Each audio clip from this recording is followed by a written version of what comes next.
Apa kabar teman dekat ceritaku? Saya Carla Tahir akan bercerita tentang lika-liku sosok seorang selebriti. Ceritaku, cerita inspiratif tanpa gosip.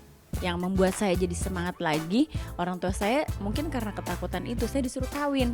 Dari kecil sudah selektif gitu untuk barang-barang gitu. Jadi makanya kalau dipanggil sama bapak saya tuh dulu, oh bos, ini bos Iis gitu. Ajarkan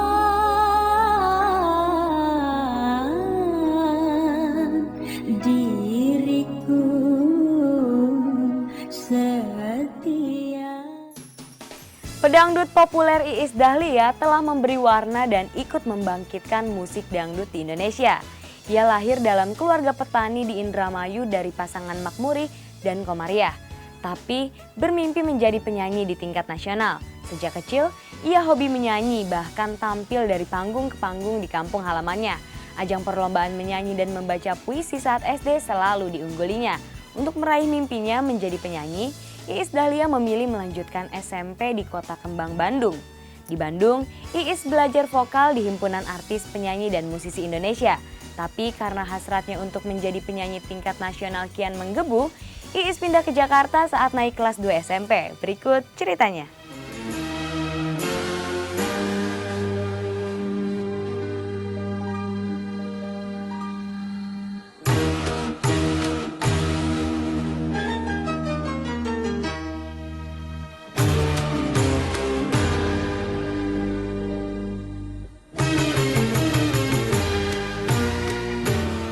Iis Dahlia, pedangdut populer yang saat kecil tidak pernah bermimpi menjadi pedangdut. Karena terdesak oleh kondisi tidak ingin dinikahkan oleh orang tuanya dan tidak sabar menjadi penyanyi populer di tingkat nasional, Iis pun menerima tawaran rekaman 6-8 album dangdut dan nekat mengganti nama. Hanya di album kedua, nama Iis Dahlia sebagai pedangdut pun meledak di seantero Nusantara.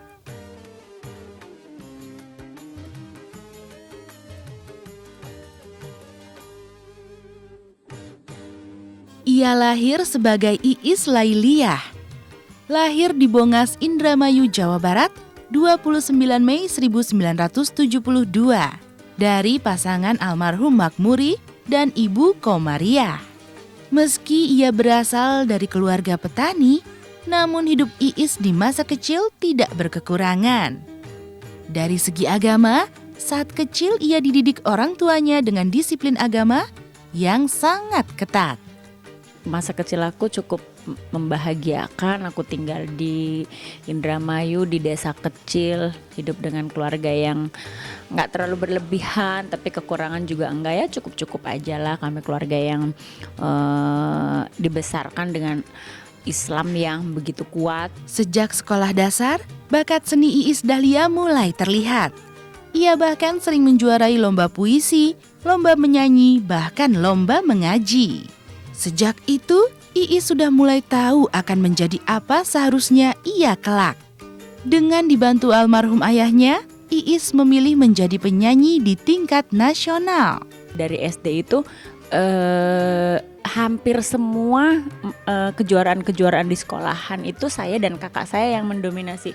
Juara puisi, juara menyanyi, juara apa gitu, juara mengaji. Jadi kita semua tuh jadi kalau umpamanya dari sekolah-sekolahan kan kebiasaan ada kejuaraan-kejuaraan pas lagi Agustusan atau Hari Pahlawan. Dulu kan sekolah-sekolah bikin perlombaan tingkat sekolahan, nanti pergi ke kecamatan, nanti ke kabupaten, kayak gitu-gitu. Nah berdasarkan itu saya punya keinginan menjadi seorang penyanyi. Makanya almarhum ayah saya tuh memang juga membantu gitu. Dari kecil sudah selektif gitu untuk barang-barang gitu. Jadi makanya kalau dipanggil sama bapak saya tuh dulu, oh bos, ini bos Iis gitu. Untuk meraih mimpinya menjadi penyanyi dan untuk menyelesaikan pendidikan, Iis pindah ke Bandung melanjutkan sekolah menengah pertama. Di sini, Iis sempat mengikuti les vokal di Himpunan Artis Penyanyi dan Musisi Indonesia. Dibimbing oleh vokalis band Paramore, almarhum Jajat. Tapi saat itu, Iis merasa Bandung bukan tempat yang tepat untuk ia bisa mewujudkan mimpinya menjadi penyanyi nasional dengan cepat. Saat naik kelas 2 SMP, Iis pindah ke Jakarta. Sampai saya selesai SD, saya sekolah SMP karena di desa saya nggak ada sekolahan SMP. Jadi kebanyakan anak-anak yang mau melanjutkan sekolah itu mereka pergi dari desa, either di kabupaten atau pergi keluar gitu. Nah, saya mempunyai pilihan untuk pergi ke Bandung karena waktu itu saya berpikir dan punya cita-cita, punya angan-angan untuk menjadi seorang artis. Jadi saya pikir kalau saya sekolahnya di Kabupaten Indramayu, nanti saya jadi penyanyi Tarling. Karena saya angan-angan saya adalah saya pengen menjadi seorang penyanyi nasional gitu.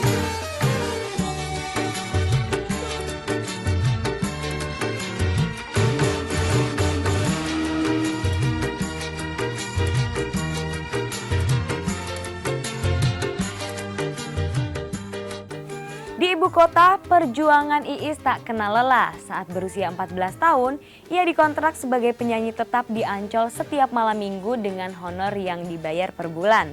Iis tak melihat besar kecil honornya, tapi ia berharap hal tersebut akan menjadi jembatan yang lebar untuk meraih mimpi besarnya menjadi penyanyi tingkat nasional. Buktinya, Iis mulai dikenal masyarakat ibu kota, hingga ia dikontrak untuk menjadi penyanyi tetap di Taman Ria Monas. Lalu menyusul menjadi penyanyi tetap di Taman Mini Indonesia Indah. Tahun 1990, Iis mendapat kesempatan untuk tampil di salah satu acara TVRI, Wajah Baru. Simak ceritanya setelah yang berikut ini. Yang membuat saya jadi semangat lagi, orang tua saya mungkin karena ketakutan itu saya disuruh kawin.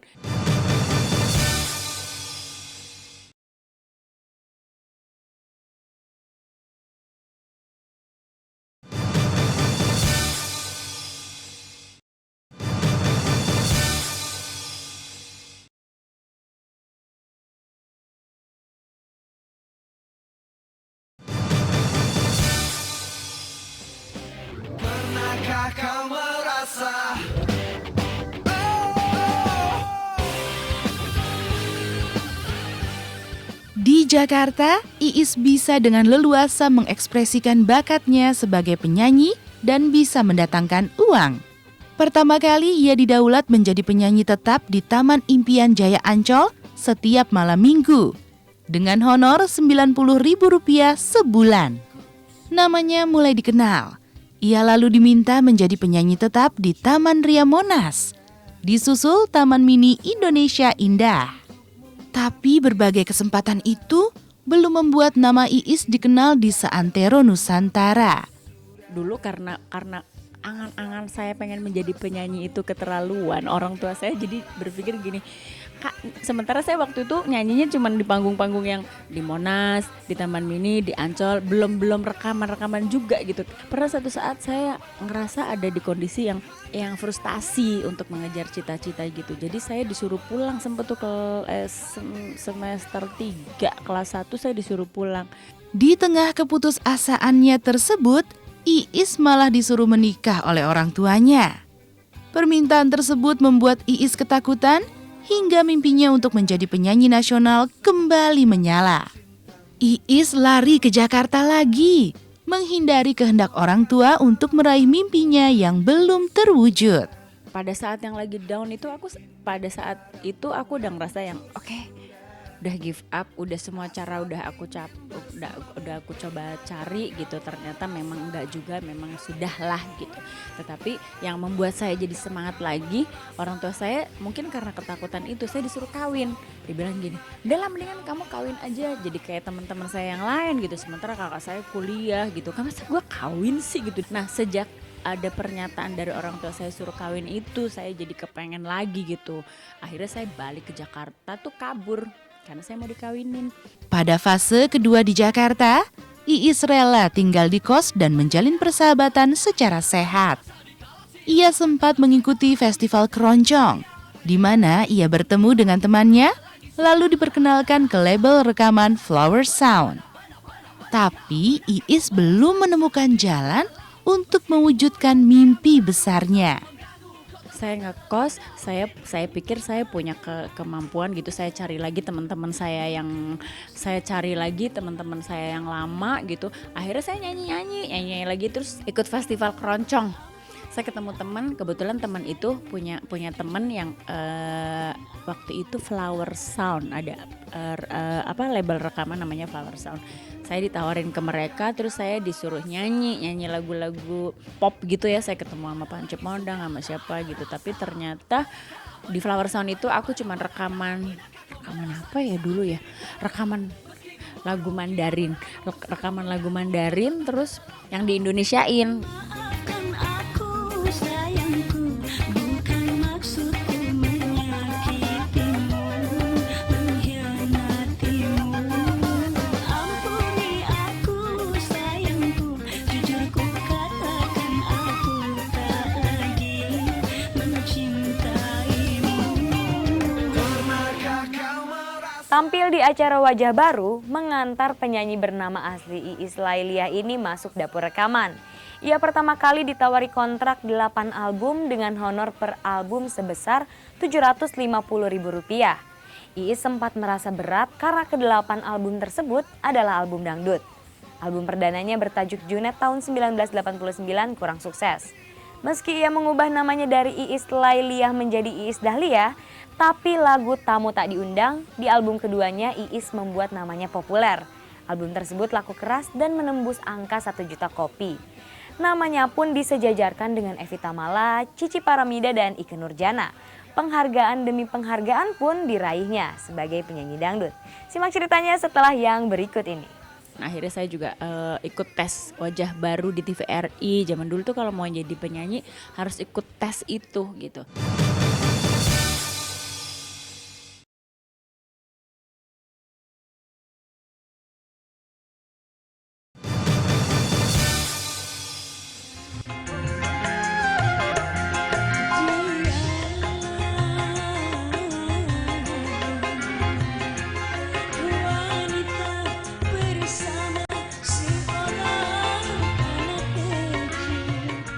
Keluar dari Flower Sound, Iis Dahlia usai melewati jalan berliku, akhirnya bisa tampil di ajang Wajah Baru TVRI.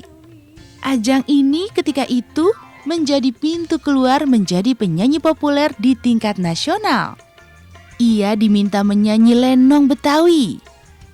Disinilah titik awal Iis populer sebagai seorang penyanyi. Kebetulan ketika itu seorang produser, Aku Rahman, menyaksikan penampilan Iis di layar kaca dan memintanya untuk kontrak 8 album. Tapi nyali Iis sempat ciut karena yang ditawarkan adalah 8 album dangdut, bukan pop ataupun slow rock sebagaimana yang ia tekuni sebelumnya. Nah, akhirnya saya juga ikut tes Wajah Baru di TVRI. Zaman dulu tuh kalau mau jadi penyanyi harus ikut tes itu gitu.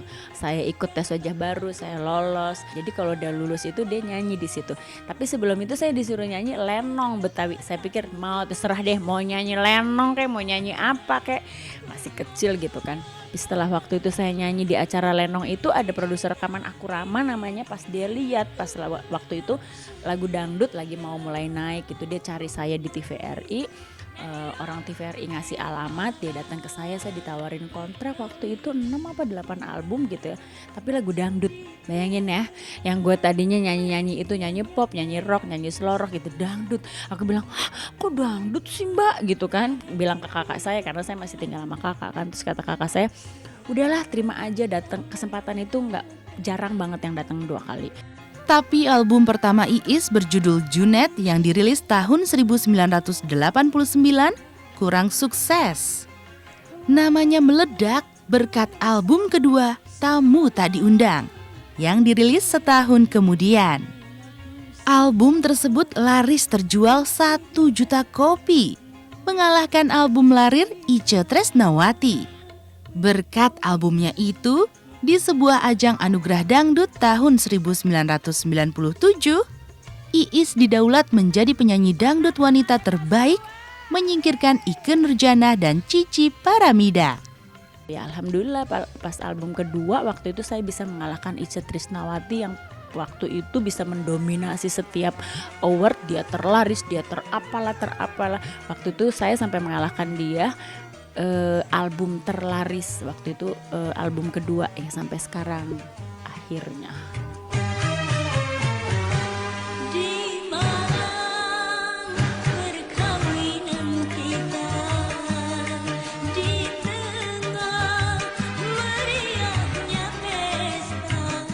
Iis lega karena melalui album kedua tersebut, ia bisa mewujudkan mimpinya menjadi penyanyi nasional. Ia tidak peduli lagi soal genre dangdut, pop, ataupun slow rock. Apalagi saat itu namanya disematkan sebagai penyanyi dangdut yang berhasil menaikkan kelas musik dangdut di mata masyarakat. Hanya dengan kemampuan vokal yang memukau, tanpa embel-embel pakaian seksi ataupun goyang seronok. Tamu tak diundang itu, yang tamu tak diundang tuh berkesan karena saya juga berpikir enggak, masa sih album kedua, karena kan kakak saya bilang masa iya sih dari 6 atau 8 album yang kita tanda tangan gak ada sampai yang booming. Saya waktu itu kita nggak berharap ya, baru album kedua gitu, nyanyinya juga yang dangdut baru musiknya doang, gue nyanyinya mah masih lurus-lurus aja gitu. Salah satu penyanyi dangdut yang saya suka banget karena satu dia cantik, terus suaranya juga bagus, dan salah satu penyanyi yang gak neko-neko goyangannya. Karena yang lain kan udah pada jual goyangan tuh yang ngebor lah apa-apa. Ya itu kreativitas sih, cuman sukanya kalau Mbak Iis Dahlia ini dengan gayanya dia yang gak perlu bergoyang tapi suaranya bagus, bisa menarik penonton lah gitu.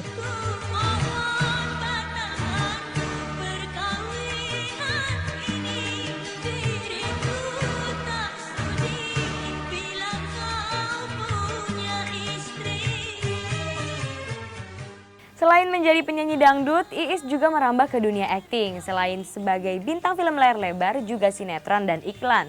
Meski Iis terbilang sukses dalam karirnya di dunia entertainment, tidak demikian dengan kehidupan pernikahannya. Simak ceritanya setelah yang berikut ini. Saya nikah sekarang ini yang kedua, udah berjalan hampir 12 tahun. Saya juga punya anak. Jadi ya udah, kita tinggal membesarkan anak-anak aja.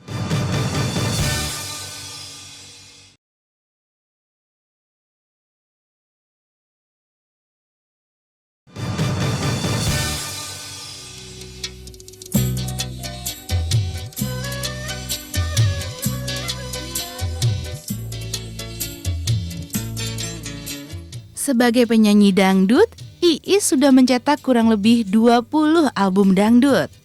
Tapi ekspresi seninya tidak hanya di bidang musik, tetapi juga di akting, di antaranya dengan membintangi film layar lebar dan sinetron.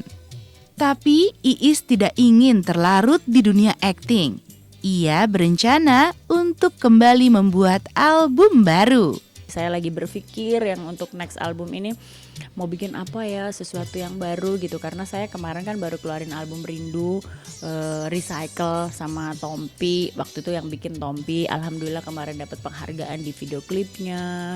Terus saya dapat penyanyi berpenampilan terbaik di Dangdut Award. Terus saya juga baru merecycle lagu Selamat Malamnya Evita Mala jadi lagu agak acep-acep disco gitu, karena biar bagaimanapun saya harus mengikuti perkembangan, karena kalau mau diterima kita harus update terus gitu sama perkembangan musik di Indonesia.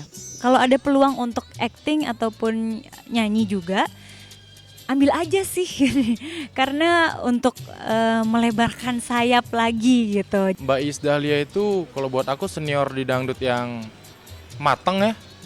Mau ada penyanyi baru juga ada, tetap aja masih ada gitu. Iis memang terbilang penyanyi dangdut yang sukses. Tapi bagaimana dengan kehidupan asmaranya ya? Pada tahun 1998, ia menikah dengan pengusaha Dadang Indrajaya yang berstatus duda. Tapi setelah dikaruniai satu anak setelah 6 tahun menikah, rumah tangga mereka berakhir. 3 tahun kemudian, Iis menikah lagi dengan seorang pilot, Satrio Dewandono alias Andri. Mereka dikaruniai seorang anak bernama Dewano. Di saat lagi bekerja itu aku ketemu Pak Dadang dulu, Pak Dadang Indrajaya yang nantinya bakal menjadi suami aku. Dia itu dulu aku ketemunya pas lagi nyanyi, dikenalin teman. Dia duda, punya anak 2. Aku menikah sama dia selama 6 tahun. Aku tuh 5 tahun gak punya anak, begitu punya anak cerai. Setelah pisah dari Pak Dadang ini 2-3 tahun gitu aku nikah lagi. Saya nikah sekarang ini yang kedua udah berjalan hampir 12 tahun. Saya juga punya anak. Jadi ya udah kita tinggal membesarkan anak-anak aja, mudah-mudahan dikasih langgeng sampai akhir hayat. Ya, dia sosok yang baik, terus bertanggung jawab atas keluarganya.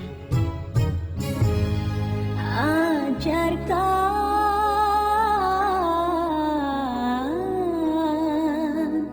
diriku setia. Berkat dukungan Andri, Iis Dahlia bisa bebas berkarir sebagai penyanyi dangdut. Ia juga salah satu penyanyi dangdut yang peduli pada lingkungan. Salah satu albumnya yang dirilis tahun 2004 bertajuk Dangdut Samudra. Sebagian besar lagunya bertemakan konservasi kelautan Indonesia. Di usia saya yang sekarang udah 40 tahun, hampir mau 41, saya ngerasa bahwa saya harus banyak bersyukur sama Allah, apa yang udah Allah kasih begitu banyak. Saya dikasih suami yang baik, pengertian, memberikan kebebasan berkarir sama saya gitu. Begitu banyak waktu saya yang harusnya sama dia dan anak-anak terbuang, tetapi dia begitu sabar juga, begitu mengerti juga bahwa memang istrinya jauh hari sebelum kenal sama dia juga sudah menjadi penyanyi, punya kesibukan. Mungkin dia juga mikir daripada ntar di rumah pusing gitu kan, kalau orang udah biasa punya kesibukan kan. Jadi ya kita saling mengerti lah sama kesibukan masing-masing. Terus saya juga punya anak-anak yang udah tinggal ngebesarin, yang satu udah 15 tahun, yang nomor 2 udah 10 tahun. Jadi bagaimana tinggal mendidik mereka menjadi manusia yang baik, yang berjalan di jalan Allah dan bisa mandiri. Terus kalau karir sih saya ngerasa bahwa saya sudah hampir 26 tahun berkarir. Alhamdulillah orang masih ingat saya, masih tahu saya masih mengeluarkan album gitu. Jadi banyak hal yang kayaknya saya udahlah begini aja saya udah bersyukur gitu. Harapan aku untuk Mbak Iis Dahlia, semoga terus berkarya sampai kapanpun. Insya Allah pencinta akan selalu ada. Jadi dan teruslah menginspirasi anak-anak baru seperti saya juga untuk bisa bernyanyi dan bertahan selama yang Anda lakukan. Iis Dahlia, maju terus!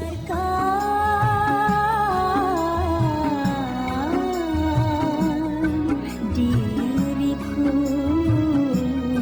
setia, ajarkan aku. Kita hanya bisa menjalani hidup dengan penuh cinta dan berjuang meraih mimpi kita dengan penuh semangat. Sisanya kita pasrahkan kepada kehendak Sang Halik. Semoga cerita dari kehidupan selebriti tadi membawa inspirasi bagi kehidupan Anda. Saya Carla Kanetsi pamit undur diri, sampai jumpa di ceritaku berikutnya. Dadah!